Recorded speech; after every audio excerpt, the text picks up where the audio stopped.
Una semana más iniciamos Cibercotizante y hoy hablaremos sobre modernización y movilización del puesto de trabajo.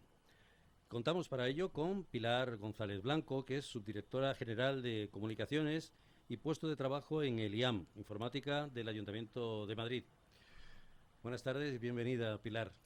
Buenas tardes, José Joaquín, y muchísimas gracias por invitarme a estar aquí con vosotros. Al contrario, te lo agradezco porque sé muy bien de tu agenda, de tus muchísimas compromisos, y te agradezco mucho que vengas para que hablemos de estos temas tan importantes, sobre todo esta movilización del puesto de trabajo, del cual hablaremos luego ya más en detalle. Siempre me gusta hacer una breve semblanza de la persona que tenemos como invitada. Digamos que Pilar González Blanco es doctora, ingeniera de telecomunicación por la Universidad Politécnica de Madrid. Ha desempeñado su carrera profesional ocupando diversos puestos en la empresa privada y los últimos 16 años ha trabajado en la administración pública. En esta ha transitado diferentes destinos. Comenzó sus andaduras en el Instituto Nacional de Técnica Aeroespacial, el INTA, con trabajos técnicos relacionados con antenas, guerra electrónica y ensayos de satélites. En 2011 fue nombrada subdirectora adjunta de comunicaciones en la presidencia del Gobierno, donde estuvo 3 años, hasta que comenzó a liderar el primer contrato unificado de telecomunicaciones de la AGE. 2 años más en el puesto y pasó a llevar la jefatura de división en el organismo TIC del Ministerio de Defensa, donde, además de las telecomunicaciones de este ministerio, fue responsable de los desarrollos de software, tanto corporativos como militares. Y por último, desde 2020 desempeña su labor en el Ayuntamiento de Madrid, siendo desde 2021 subdirectora general de Telecomunicaciones y Puesto de Trabajo. ¿Más o menos es correcto? Correctísimo. Bueno, Pilar, como decíamos, hemos denominado el programa Modernización y Movilización del Puesto de Trabajo, una competencia que se incluye en la subdirección general tuya. Luego hablaremos del año 2020, del COVID y todo esto, pero en definitiva, ¿qué necesita un empleado público para este cometido y qué debe hacer una administración pública para facilitarlo, precisamente? Muy bien, pues un empleado público cada vez más necesita poder desempeñar su trabajo lo más rápido posible, con mejores garantías y cada vez más desde cualquier ubicación. Entonces, en el organismo donde yo ahora mismo desempeño mi trabajo, Informática del Ayuntamiento de Madrid, el puesto de trabajo al que nos referimos cuando hablamos es los medios informáticos o medios para poder desempeñar nuestro trabajo como empleados públicos. En este caso, pues sobre todo ordenadores, teléfonos, etcétera.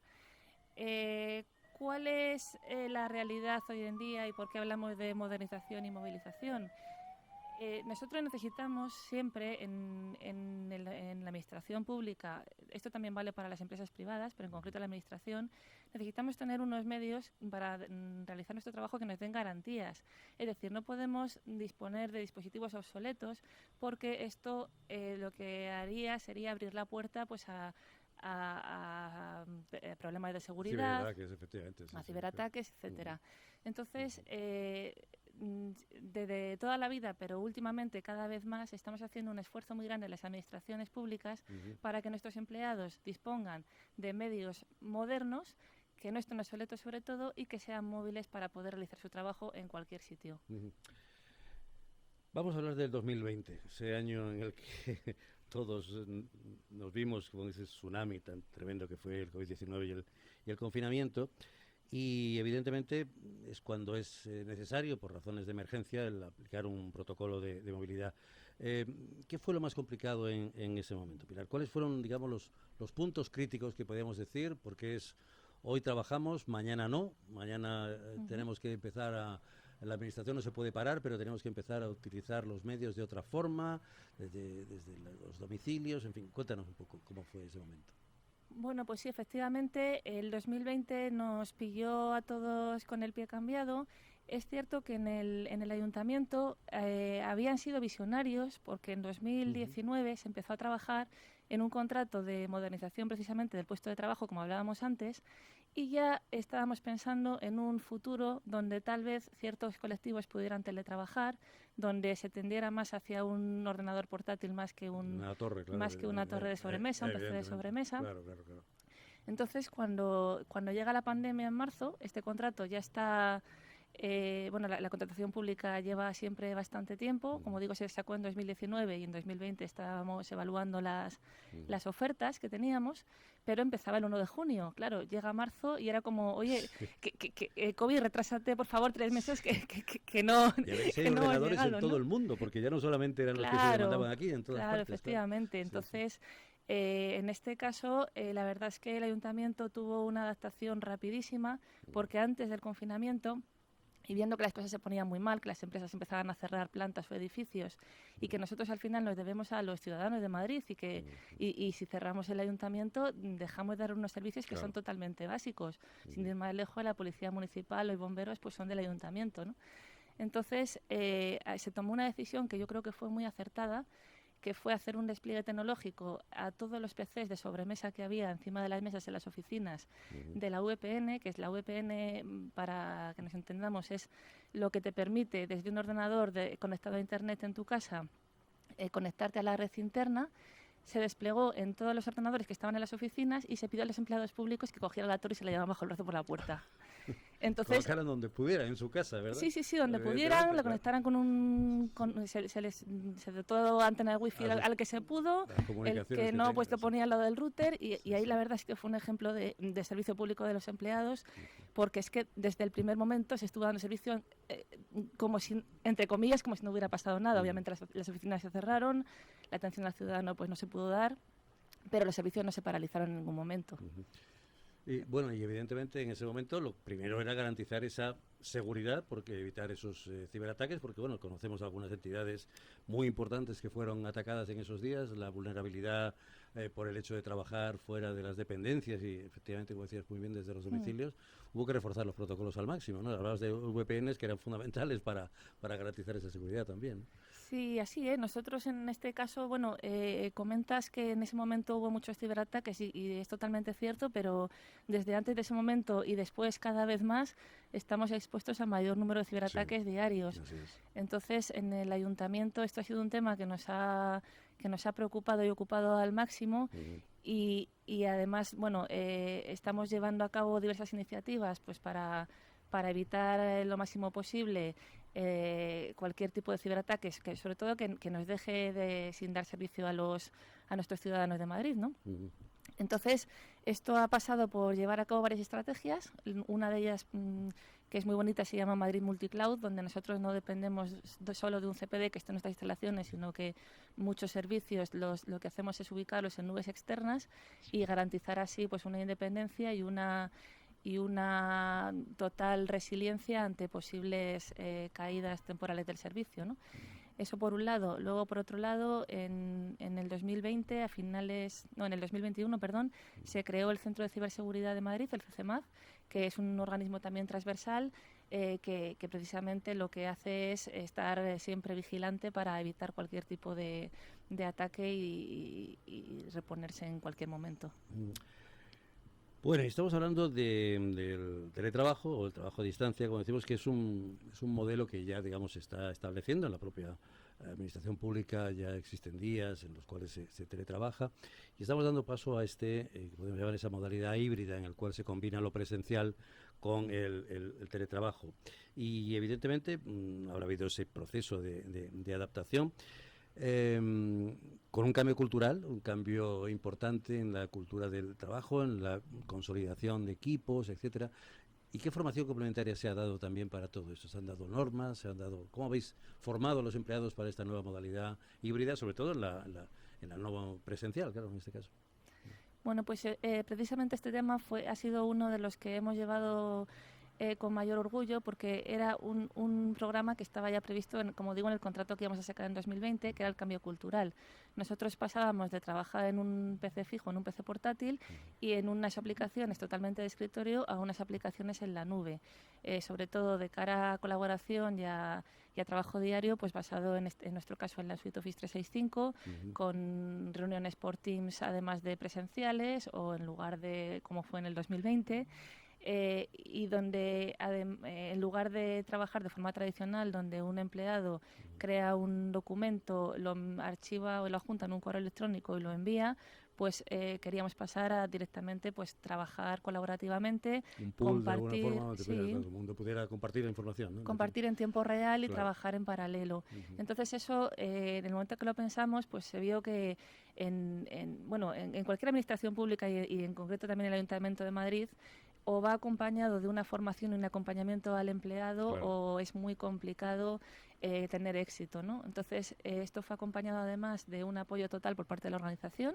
Se creó el proyecto Isidro por el patrón de la ciudad de Madrid, pero a la vez Easy. Son siglas, ¿no? Sí, bueno, Easy, en vez de Easy con ISI, se escribe como fácil en inglés, como diciendo el compañero que te acompaña, que es madrileño y es fácil y te va a acompañar durante todo este proceso de transformación, ¿no? Entonces, este programa directamente lo sponsorizó el alcalde en primera persona, y lo que creamos fue una formación para los 27.000 empleados que somos, donde pues con presentaciones, con webinars, con exámenes incluso, pues al final a todo el que lograba superar el proceso se le daba un diploma oficial, que eso al empleado público siempre le gusta y le viene bien. Sí. Y bueno, pues la verdad es que tuvo muchísimo éxito porque todo el mundo se animó. Luego es cierto que te animas a hacer un examen, pero el día a día cambiar una inercia de una persona y de una organización es muy complicado. Claro. Y entonces, desde entonces seguimos trabajando pues en diversas iniciativas que son interesantes. Lo primero, creamos una figura de impulsores donde hicimos a todos los subdirectores del ayuntamiento impulsores. Es como tú vas a ser mi ayuda en tu subdirección y vas a velar porque el Teams se use como herramienta de comunicación en vez del correo siempre que sea posible. Vas a velar porque los documentos se compartan de esta forma. Entonces... Cuéntame ese periodo. O sea, tuvisteis que reunisteis a los subdirectores y les contasteis de alguna forma que tenía que ser el brazo armado vuestro para que toda la organización funcionase. Eso, bueno, qué bueno, ¿no? Sí, fue por un lado, como digo, un proyecto impulsado por el alcalde, que incluso hizo él un vídeo que ahora mismo se puede consultar en YouTube, diciendo cómo se había llegado hasta este punto y quién era Isidro en este caso. Y luego, pues aquí Recursos Humanos del Ayuntamiento nos ayudó muchísimo, pues tanto con el tema de la capacitación digital de los empleados, como pues para el nombramiento de estos impulsores y el seguimiento después. Una vez que se nombraron los impulsores y de alguna forma pues nos pusimos todos unos objetivos, unos KPIs medibles, se creó el índice de adopción digital, se vio dónde estábamos y dónde queríamos llegar, y área por área hemos ido teniendo reuniones pues viendo lo que a cada uno le costaba más. Cuando se detecta, esto seguimos haciéndolo a día de hoy, no ha cambiado, no ha terminado el proyecto. Cuando se detecta que un determinado colectivo tiene dificultades con la realización de una acción y que les gustaría profundizar más, pues les damos seminarios o hacemos reuniones particulares con ellos, o monográficos, o lo que les sea necesario, infografías o cualquier tipo de material. Recordamos a nuestros oyentes que estamos hablando con Pilar González Blanco, que es subdirectora general de Comunicaciones y Puesto de Trabajo en el IAM, Informática del Ayuntamiento de Madrid. Bueno, vamos a hablar ahora de digitalización del propio Ayuntamiento de Madrid, ¿no? ¿Qué ha supuesto la creación de la Oficina Digital del Ayuntamiento de Madrid, del cual el IAM forma parte, y sobre todo en este proceso de modernización de la estructura interna del Ayuntamiento? Aquí hemos tenido al director general de la Oficina Digital, Fernando de Pablo, lo hemos tenido aquí, pero directamente desde el IAM, la visión vuestra como subdirectora de esa superestructura que se crea, porque antiguamente era el IAM, digamos, la primera estructura que había. ¿Qué ha supuesto? ¿Cómo habéis visto este proceso en el cual la digitalización se ha extendido de una manera extraordinaria por todo el Ayuntamiento? Bueno, pues sí, efectivamente. Como muy bien has dicho, tradicionalmente existía el IAM, que es el organismo autónomo que da servicios TIC, de informática y comunicaciones al ayuntamiento, pero también en 2020, pues un poco inmersos en un contexto COVID y pre-COVID, donde nosotros vemos que hay un contexto europeo con la brújula digital 2030, luego en el COVID surgen los planes europeos de transformación y resiliencia que a su vez España transpone, y el propio ayuntamiento también hace su propio plan de transformación y resiliencia del ayuntamiento. Se hacen los pactos de la villa, se hace una serie de eventos que crean un ecosistema donde no es suficiente dar una serie de servicios, sino que hay que tener una visión global y decir, oye, necesito un paso más, necesito una estrategia de transformación digital que es mi hoja de ruta para ver dónde estoy y dónde quiero llegar en los próximos años. Y eso es un poco la tarea que ha desempeñado la Oficina Digital con Fernando de Pablo a la cabeza y donde, bueno, pues estamos ejecutando todo el ayuntamiento, en todas las áreas y todos nosotros, pues esta estrategia que es muy ambiciosa, pero a la vez realista y que estamos convencidos de que podremos llevarla a cabo. Preparando este programa siempre me gusta buscar cifras y he estado mirando algunas de las cifras que se aportan dentro del ayuntamiento. Y, por ejemplo, hay un dato para mí muy importante, ¿no? Y es que los registros presenciales son alrededor de 40.000 y los electrónicos alrededor de 100.000. Esto, de alguna manera, indica que cada vez tenemos más usuarios cada vez más digitales, porque evidentemente ya no es tan necesario el ir presencialmente, sino que a través de los medios digitales se puede. ¿Cómo estáis percibiendo este cambio del ciudadano, de los procedimientos convencionales a este ciudadano digital que estamos viendo? Y por otra parte, ¿habéis medido el nivel de satisfacción de los ciudadanos con respecto a esta incorporación de nuevos servicios digitales? Pues sí, efectivamente. Hay un dato importante que comentabas ahora sobre el número de registros presenciales y registros electrónicos, pero voy a ponerlo todavía más en contexto, que es que durante el año 2019 el dato era exactamente al contrario. Sí, efectivamente. Sí. Había 100.000 registros presenciales y 40.000 Se ha invertido digitales. totalmente toda la tendencia. Sí. Entonces, precisamente, bueno, pues en la página web de la Oficina Digital, que está en la página web del Ayuntamiento, se han puesto una serie de cuadros de mando a disposición de todo el que quiera visitarlos, son totalmente libres, y ahí se ve perfectamente cómo las gráficas se invierten. Y obviamente pues aquí hay una parte de pandemia y de haber dejado de movernos y de habernos acostumbrado a hacer todos los trámites más electrónicos, pero obviamente todas las aplicaciones o todos los sistemas de información que dan servicio a los ciudadanos, pues dentro de este proceso de transformación digital son lo que se ha tenido que poner totalmente accesible. Entonces, sobre cómo lo toma el ciudadano, es que el ciudadano lo demanda cada vez más. Cada vez somos más digitales, cada vez utilizamos más todos el teléfono móvil, y decirte vete a una oficina a hacer un trámite parece que ya es ofensivo para el que lo recibe, ¿no? Así es. Te hace perder tu precioso tiempo, que así lo es. Estás dudando de mis capacidades digitales también, de alguna manera, ¿no? También, Dices, claro, también. sí. Entonces, nosotros desde IAM, desde la Informática del Ayuntamiento de Madrid, hemos hecho mucho esfuerzo en poder poner todos los trámites, o prácticamente todos, salvo los que requieran algún tipo de identificación más segura o que no puedas llegar a ella, pues de forma electrónica, incluso en aplicaciones móviles, como la aplicación de Madrid Móvil. Entonces, lo que antes requería tu presencia en un sitio, por ejemplo, descargarte un certificado de empadronamiento, te lo daban en una oficina, pues ahora simplemente con un clic en medio minuto o menos, pues en 10 segundos lo puedes conseguir en tu móvil y presentarlo en cualquier sitio que hiciera falta, ¿no? Entonces, también hay otra cosa que siempre me gusta cuando hablamos de estos temas, me gusta siempre reforzar que las oficinas de atención al ciudadano tienen que seguir estando, porque hay personas que no son tan digitales, pues por motivos pues puede ser de edad o de cualquier otro problema, o de idioma o de lo que sea, y es muy, muy importante poder seguir dando un servicio, pero también somos todos conscientes de que cuanto más libres estén, pues mejor podrán atender al que realmente lo necesita, esa asistencia presencial, ¿no? Yo no he sacado otras cifras, pero evidentemente he visto cifras digamos, de la tramitación interna de documentos, que también es una cosa que drásticamente se ha reducido. O sea, entiendo que ya la firma digital la tenéis aplicada prácticamente a todos los procedimientos, etcétera. Sí. Esto ha sido un cambio en menos de 3 años realmente espectacular, ¿no? Sí, así es. Hace 3 años, 4 años había furgonetas de reparto de papeles que estaban todo el día en la Ciudad de Madrid moviéndose para trasladar papeles en el ayuntamiento. Esto ahora mismo se ha reducido a su mínima expresión, ¿no?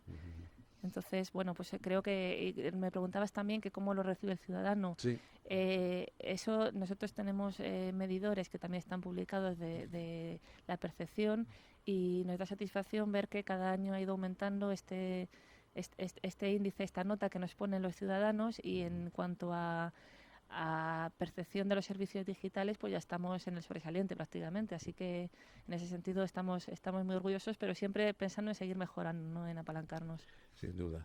Bueno, ¿Cuáles dirías, Pilar, que internamente os estáis planteando los próximos retos en esta tremenda transformación digital en la que ya estáis evidentemente inmersos, pero que la transformación digital, como su nombre indica, es transformación de todo, entonces llega a siguientes metas? ¿Cuáles serían las siguientes que se pueden ir planteando? Bueno, pues en este sentido, la estrategia de transformación digital que como decía, presentó el alcalde el pasado noviembre y es un poco nuestra hoja de ruta de transformación digital, presenta 3 objetivos estratégicos que también son nuestros objetivos.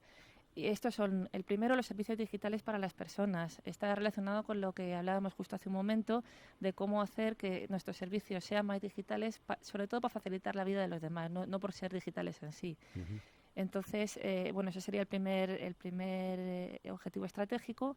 El segundo sería inteligencia de ciudad. Nosotros lo que queremos, como empleados del ayuntamiento, como funcionarios del ayuntamiento, es mejorar la gestión de la ciudad basándonos en datos objetivos que sean, bueno, pues capturados por todas las fuentes de datos que tenemos en Madrid, que son muchísimas, ¿no? Entonces, si conseguimos que la ciudad cada vez sea más inteligente, aplicando, por supuesto, también nuevas tecnologías disruptivas, que cada día hay más, pues tipo IA, etcétera. Sí.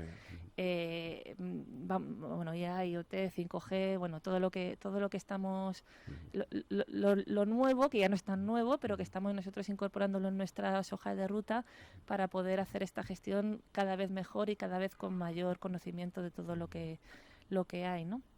Y luego el tercer objetivo es el polo de innovación digital, donde con estas estrategias, con estos pasos que estamos dando, queremos conseguir que la ciudad atraiga talento, innovación e inversión. Bueno, yo ya acabando, tenemos un minuto, pero me gustaría aprovechar la ocasión. Tenemos una doctora en Ingeniería de Telecomunicación que nos lanzaras un mensaje para las mujeres STEM, que yo soy un fanático en este sentido de que siempre les pido a personas con tu perfil y otros similares que den un consejo para que las chicas no abandonen estas carreras STEM tan demandadas y tan importantes. Bueno, pues te agradezco mucho además esta pregunta, porque yo cada vez doy más mensajes de este tipo. Me parece importante, yo soy madre de una hija y me parece importante que las chicas sepan que este mundo es muy bonito, es muy gratificante y ¿por qué no? Es decir, de alguna forma sí que tenemos metida esa cultura de que este es un mundo más de hombres y yo puedo decir que en mi experiencia no es verdad. Podemos trabajar exactamente igual y el mensaje sería, si os gusta esto, animaos, aquí hay un hueco. Y el segundo mensaje, no tengáis miedo. No tengáis miedo, no os vengáis abajo, no penséis que no podéis por vuestra condición de mujer, madre, etcétera, o cuidadora de X, sino vamos a trabajar juntos por tener una sociedad paritaria donde todos nos apoyemos a todos. Magnífico mensaje. Pilar, no te vayas porque todavía tenemos una última reflexión. Y ahora el apunte final. En medio de la dificultad yace la oportunidad, decía Albert Einstein. Y a raíz de la pandemia del coronavirus, el teletrabajo se convirtió en un enorme desafío para las empresas, trabajadores y emprendedores. La motivación en el teletrabajo es fundamental para evitar soledad y monotonía en el trabajador. La coordinación de los equipos de trabajo se convierte en vital porque esta alternativa puede crear aislamiento, propiciando el denominado síndrome del trabajador burbuja. La retroalimentación sobre el propio trabajo refuerza los comportamientos positivos. El feedback debe ser siempre constructivo y ayudar a mejorar el proceso laboral. El empresario debe asegurarse de que el trabajo en remoto ofrezca una experiencia satisfactoria o se quedará solo en haber implantado la nueva normalidad. Trabajar solos sí, pero juntos con un mismo objetivo. Ese es el camino. Y decía Alejandro Magno, recuerda que de la conducta de cada uno depende el destino de todos. Ahora sí, Pilar, ya acabamos. Muchas gracias por acompañarnos en este recorrido en Cibercotizante. Gracias a nuestro compañero Víctor Nieva y hasta la próxima semana en una nueva edición aquí en Capital Radio. Muchas gracias.